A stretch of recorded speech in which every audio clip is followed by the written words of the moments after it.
Mesdames et messieurs, bonjour. C'est un plaisir de vous retrouver pour ces Une de la presse africaine en français. Nous démarrons en direction Madagascar avec le quotidien L'Express. Union européenne AFOA Madagascar aspire à une coopération commerciale forte avec l'Europe. À travers le ministère de l'Industrialisation, du Commerce et de la Consommation, Madagascar abrite jusqu'au vendredi 23 septembre 2022 une réunion de négociation entre les pays de l'AFOA et l'Union européenne. Il est question de renforcer donc les échanges commerciaux entre les deux parties. Article à lire dans ce quotidien, page 5.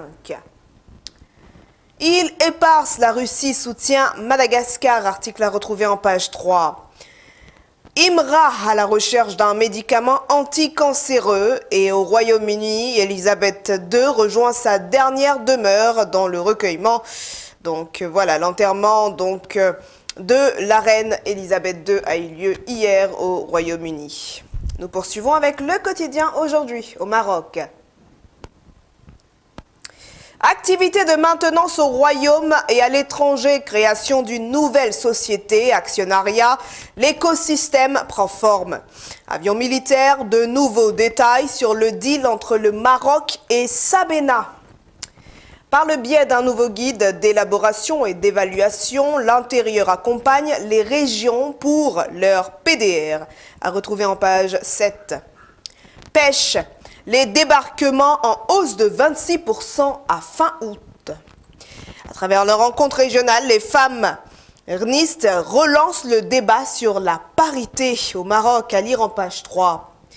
Et la deuxième édition des Assises nationales du développement humain ouvre ses travaux à Skirat, la crise des apprentissages au cœur des débats.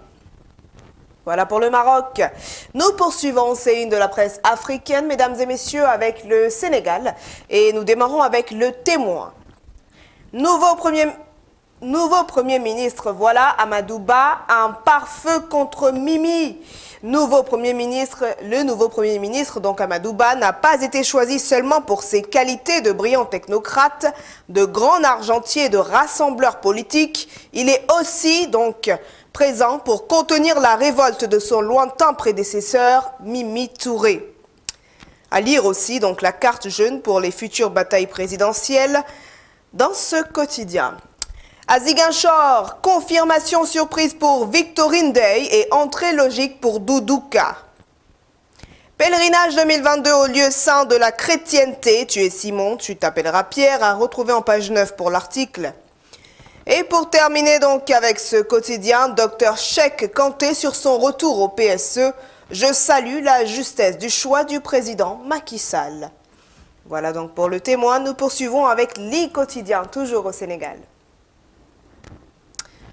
Nécrologie en manchette, El Hadji Moustapha Gueye n'est plus au centre. Forum du justiciable.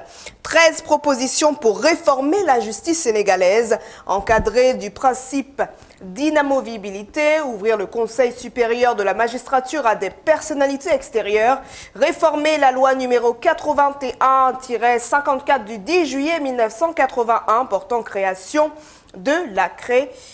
Quotidien, à lire dans ce quotidien, voilà. 77e session ordinaire de l'AG des Nations Unies. Macky Sall porte la voix de l'Afrique sur les enjeux de l'heure. Code électoral, criminalisation de l'homosexualité, les gros chantiers du groupe Yewi. Et absence de Macky 2012 du nouveau gouvernement, à lire en page 5. Voilà donc pour ce quotidien, nous poursuivons avec le Congo et les dépêches de Brazzaville. Avec en gros titre, les funérailles d'Elisabeth II, l'Afrique fortement représentée à Londres.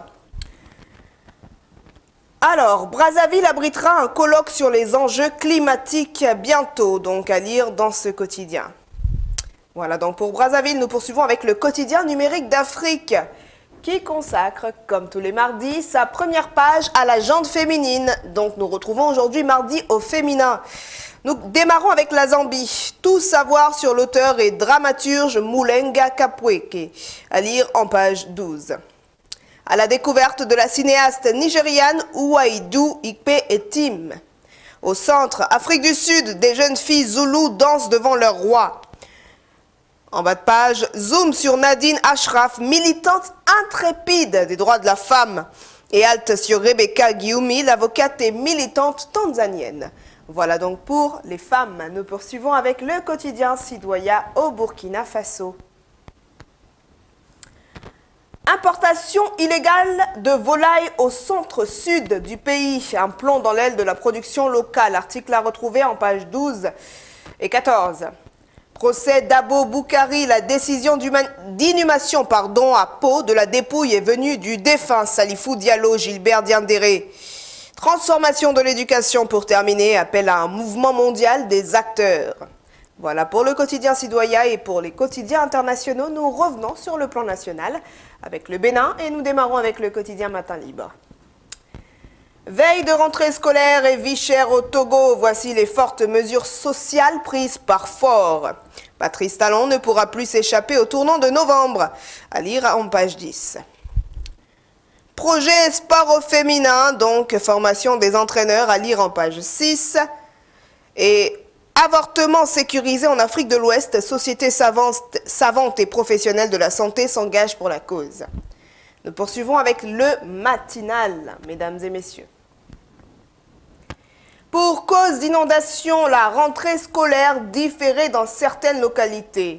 L'école béninoise a rouvert ses portes depuis le lundi 19 septembre 2022, donc hier, sur toute l'étendue du territoire national. Mais certains élèves et enseignants n'ont pas repris le chemin de l'école à Zayanado, par exemple, dans la commune d'Atiémé, des Agégués et autres.